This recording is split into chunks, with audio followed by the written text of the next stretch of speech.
Bwana Yesu Kristo aliye Mungu mkuu na nuru halisi atukuzwe sana. Ninayo heshima kukukaribisha katika ibada ya kesho ambayo itakuwa ni ibada maalum ya kuvuka katika mto wa moto, lakini pia ibada hii itakuwa ni ibada ya kwenda kuteketeza na kuzivunja madhabahu zote ambazo ni za miungu, madhabahu za mizimu, mashetani, mapepo na majini ambazo zinazoinuliwa mwisho wa mwaka kwa ajili ya kuharibu hatima za watu, kuleta mauti, vifo, uharibifu wa mali na maafa mbalimbali.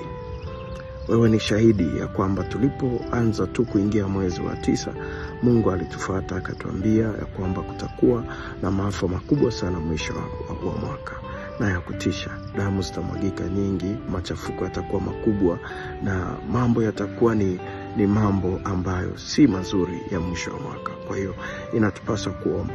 Nikatoa maelekezo na baadhi ya watu ambao waliona na vifaa vya kiroho vilianza kutolewa na nini.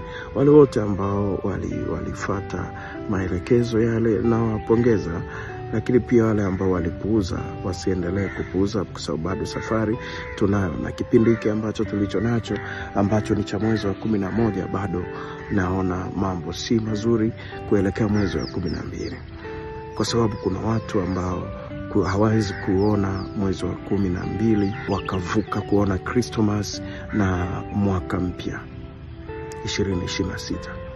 Kwa sababu hiyo napenda kuwahimiza wanangu neni popote pale ulipo, bado ibada zetu ni moja tu, na kesho nakukaribisha kwamba tuweze kufika kwa wakati, tuanze ibada, tuwe na kipindi ambacho ni cha kutafsiri ndoto asubuhi, lakini tuendelee na ibada za maombi ya kufungua uchumi, kwa maana kushughulikia matatizo yote makubwa ya kiuchumi, lakini pia kuwasaidia watoto wale ambao wameshapandikizwa mbegu ya uchawi, uganga, ushirikina, ili kuweza kuwatoa katika makundi yale ya kuharibu zile mbegu za uchawi, uganga na ushirikina.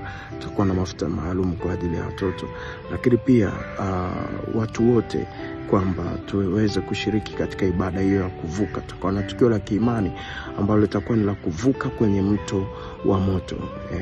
Tavuka kwenye mto wa moto ukiwa na yale majina ya ukoo mawili, upande wa baba, upande wa mama, upande wa mke, upande wa mume, ukiandika yale majina kwa maana ya kuwakilisha zile miungu na yale madhabahu ya kifamilia ambayo yanatumika mwisho wa mwaka kama kutengeneza kilele cha mwaka kwa kumwaga damu za watu wasiokuwa na hatia, kwa njaa, kwa vita, machafuko, kwa ajali, kwa maradhi, kwa tauni na kwa upanga, kwa namna yoyote ile, ili tuweze kuvusha familia zetu na ukoo zetu na kuziepusha na hizo madhabahu. Baada ya kesho ni moja tu ambayo tutakuwa nayo mpaka tutakapotangaza kuendelea na ibada zetu 2, na kwa hiyo tunawakaribisha. Inaanza saa 12 asubuhi na malizika saa 9 ya mchana. Kwa hiyo nakukaribisha sana tuweze kushiriki kwa pamoja na Mungu apate kukubariki. Itakuwa ni ibada ya kuvunja na kuteketeza madhabahu zote zinazoinuliwa mwisho wa mwaka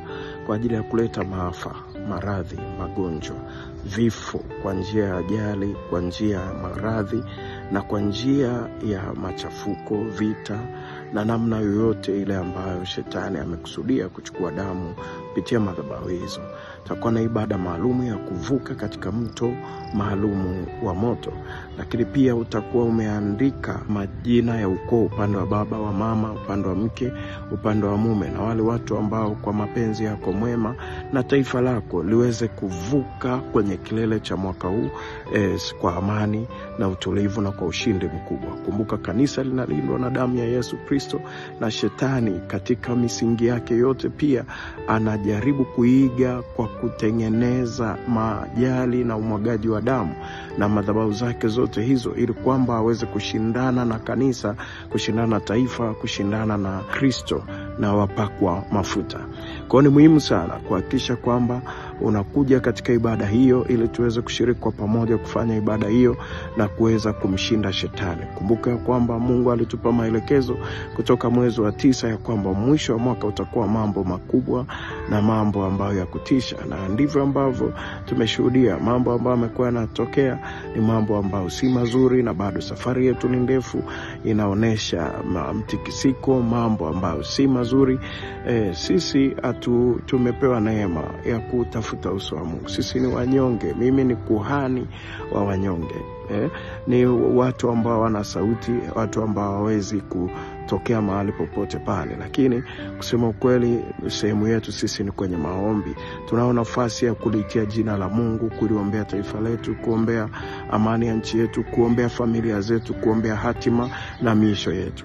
Hakuna namna unaweza ukajitenga na mambo yanayoendelea hivi sasa. Uko kwenye ardhi hii, uko kwenye nchi hii, unahitaji kupiga magoti pamoja na sisi tuombe. Baada ya kesho ni moja tu ambayo tutakuwa nayo mpaka tutakapotangaza kuendelea na ibada zetu 2, na kwa hiyo tunawakaribisha. Inaanza saa 12 asubuhi na malizika saa 9 ya mchana. Kwa hiyo nakukaribisha sana tuweze kushiriki kwa pamoja na Mungu apate kukubariki. Asante sana.